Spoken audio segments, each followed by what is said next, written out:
Hi friends, GSTR one में, GSTR one ए में, GSTR three B में अमेंडमेंट्स आई हुई है।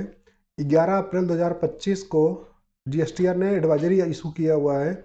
जो उसमें उन्होंने अमेंडमेंट्स किया, जो उन्होंने चेंजेस किया हुआ है उसके रिगार्डिंग्स में उसकी एप्लीकेबिलिटी हमारी टैक्स पीरियड अप्रैल 2025 से है। इट मीन्स कि जो आप अपनी अप्रैल की रिटर्न डालेंगे, जीएसटी की रिटर्न डालेंगे अप्रैल 2025 की, जो कि मई में जाएगी, उसके लिए एप्लीकेबल है। बट आप ध्यान रखना, क्योंकि अगर आप मिस्टेक करोगे तो जब मिस्टेक करोगे फाइलिंग करने के टाइम पे आपको बहुत सारे इशूज आ सकते हैं। इसलिए आप उसको समझ के तभी फाइल करना। और जो चेंजेस हुए हैं, चेंजेस हमारे जीएसटीआर वन में क्या हुआ है, टेबल नंबर 12 में रिपोर्टिंग हमारी होती एचएसएन समरी की। तो एचएसएन समरी में पहले क्या होता था कि हम वैल्यूज को मैनुअली पुट करते थे कि हमारे किस एचएसएन पे कितना हमारा सेल्स हुआ, उसके करस्पॉन्डिंग हमारा क्या कितना टैक्स पड़ा है, आईजीएसटी, सीजीएसटी, एसजीएसटी, एसएस हमारा कितना लगा हुआ है। तो अब वो जो आप एचएसएन उस टाइम पे फिल करते थे, अब वो फिल नहीं होगा, वो ड्रॉप डाउन से आपको सिलेक्ट करना रहेगा। तो जब भी आप टेबल नंबर 12 फिल करेंगे तो आपको वहाँ पे एचएसएन कोड एडिट करने का ऑप्शन नहीं आएगा। आप ड्रॉप डाउन पे ऑप्शन पे जाएंगे, आप अपना एचएसएन चूज करिए, उसके करस्पॉन्डिंग वैल्यू डिक्लेयर करिए। ये हमारा जीएसटीआर वन में हमारा चेंजेज है। थ्री बी में जो चेंजेज है, थ्री बी में बेसिकली हमारे 3.2 टेबल नंबर 3.2 जो होता है वहाँ पे चेंज किया गया है। 3.2 टेबल क्या बताता है, जो हमने सप्लाई किया अनरजिस्टर्ड पर्सन को, कंपोजिशन को या फिर यूआईएन होल्डर को किया हुआ है। 3.2 की जो वैल्यू आती है, 3.2 टेबल नंबर 3.2 की जो वैल्यू आती है वो आती है हमारी टेबल नंबर 3.1 3.1.1 से।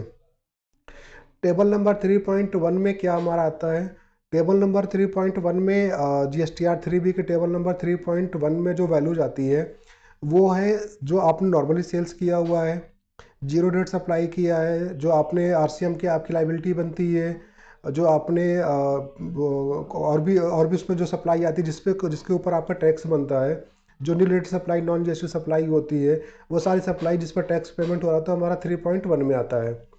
3.1 के कॉलम जो 3.1 में हमने रिपोर्ट किया हुआ है, 3.1.1 में जो रिपोर्ट होता है वो ई कॉमर्स ऑपरेटर की ट्रांजेक्शन्स होती है।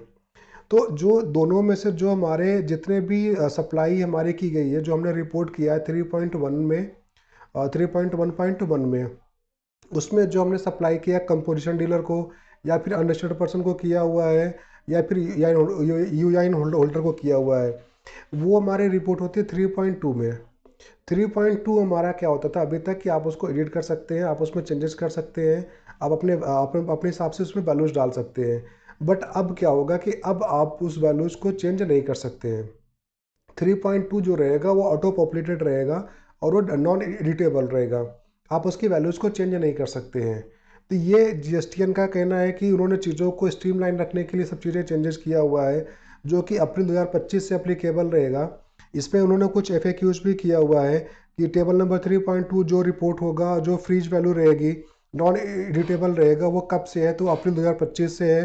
अगर हमें कोई रेक्टिफिकेशन करना रहेगा, जो कि हमारे अगर हमने 3.2 में जो वैल्यू आ रही है वो गलत आ रही है, तो उसको चेंज करने के लिए आप जीएसटीआर वन ए फाइल करेंगे, उसके उसके थ्रू आपको चेंजेस करना रहेगा।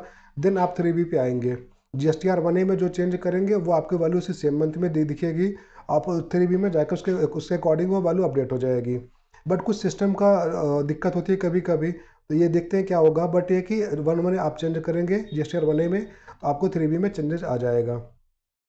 नेक्स्ट है हमारा क्या है कि ये डाटा हमारा ऑटो पॉपुलेटेड रहेगा, उसको आप रेक्टिफाई नहीं कर सकते हैं। और एक्यूरेट रिपोर्टिंग के लिए हमारा वही है कि आप अपने जो भी वैल्यूज को उसको क्रॉस चेक करके रिपोर्ट करें। आप कब तक अपने जीएसटीआर वन को अमेंड कर सकते हैं, तो जीएसटीआर वन को अमेंड करने के लिए जीएसटीआर वन ए होता है, जो कि जीएसटीआर वन फाइल करने के ड्यू डेट के बाद से, फाइलिंग के बाद से, before filing of three B. तो उस टाइम तक आप इसको अपने जीएसटीआर वन के थ्रू आप इसको अमेंड कर सकते हैं। अमेंडमेंट जो जीएसटीआर वन में इन्होंने लिखा, there is no cut off date for the filing of GSTR one A before three B, which means GSTR 1A can be filed after filing GSTR 1 until the time of filing of GSTR 3B। तो आप 1 file करने के बाद 3B file करने से पहले आप GSTR 1 file कर सकते हैं, आप उस पर अपनी वैल्यूज़ को चेंजेस कर सकते हैं। तो ये रहा जो अभी 11 अप्रैल को जीएसटीआर ने जीएसटीआर 1 में और 3B में चेंजेस किया है। Thank you.